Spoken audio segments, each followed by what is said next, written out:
Qui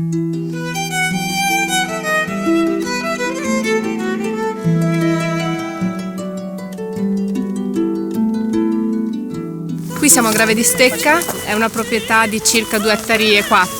Ci troviamo nella prima proprietà che abbiamo acquistato nell'azienda, perché la nostra famiglia è sempre stata una famiglia di negozianti e quindi abbiamo sempre storicamente acquistato le uve per poi fare il nostro prosecco, il nostro vino.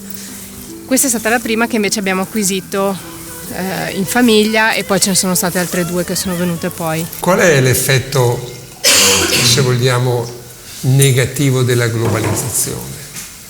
Che ovunque voi andiate trovate sempre le stesse cose.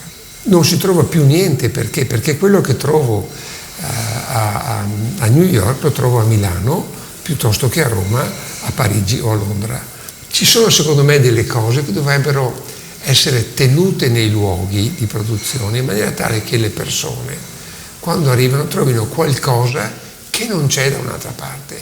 Il terreno calcareo è proprio quello che dà è una delle cose che dà il carattere al Grave di Stecca, quindi è minerale, è sapido, ha più dei sentori che vanno verso, secondo me, l'erbaceo e il floreale più che verso il frutto. Volete? Sì, grazie. Che bello. Questo è il secondo fiore. Sì. Età media delle viti? Allora, queste sono le più vecchie ed hanno 25 anni più o meno. E poi di là ci sono le più giovani, perché comunque in varie parti la vigna è stata ripiantata nel tempo.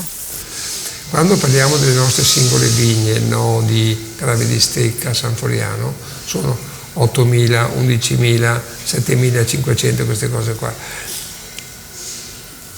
È facile. È difficile averlo in testa, è difficile arrivarci e dire faccio questo, faccio la singola vigna, faccio questo lavoro. Quindi bisogna avere in testa l'idea di arrivare lì, che è diverso, no? Però è questo il lavoro più difficile. Un catering riesce a fare un risotto impeccabile per 400, quella è la bravura, perché è l'artigianalità, perché alla fine parte dall'artigianalità, che si sposta un attimo nella democraticità, nel fatto che una cosa fatta per pochi diventa buona ed è fatta bene per tanti.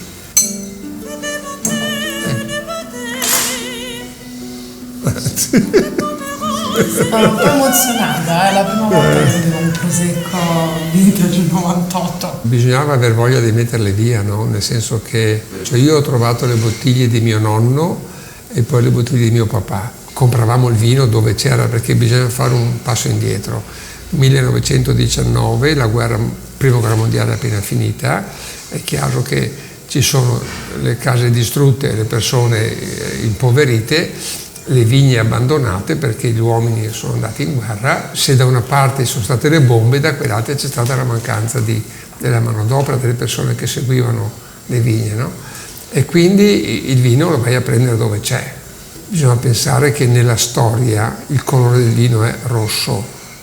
Se voi andate a guardare i vecchi affreschi, voi vedrete che quasi sempre l'uva è rossa, raramente c'è l'uva bianca.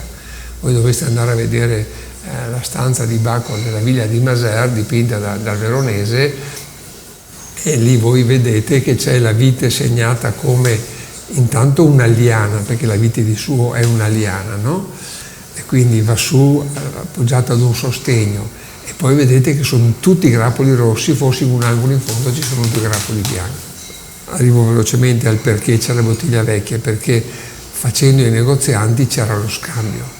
Se andiamo a vedere la cantina storica ci sono bottiglie di Recioto e di Amarone del 53, del 61, del 67, perché andavamo a comprare il Valpolicella lì, che veniva imbottigliato o nei fiaschi o nei tappi a Corona, perché il vino all'epoca era calorie, faceva parte della dieta. L'edonismo arriva negli anni 70, alla rivoluzione fatta dalla mia generazione, no? Quando passiamo dal vino che apparteneva alla quotidianità e diventa qualcosa comunque di quotidiano, o qualcosa che deve essere diverso dalla caloria. E quindi abbiamo delle bottiglie di Ricciotto spumante nel 53. Ecco, tutto questo discorso per raccontarvi questa cosa qua, no? Scusa, mi dici perché non c'è... Tu parti, fai, io non so che cosa devo dire in 2 minuti. Ma che Nino Franco, intervista 1. A me uscire di qua con una proposta da farvi e fare, non so, 5.000 bottiglie col fondo che io prendo, che le pago in anticipo, io per esempio Spegni tutto. Spegni tutto.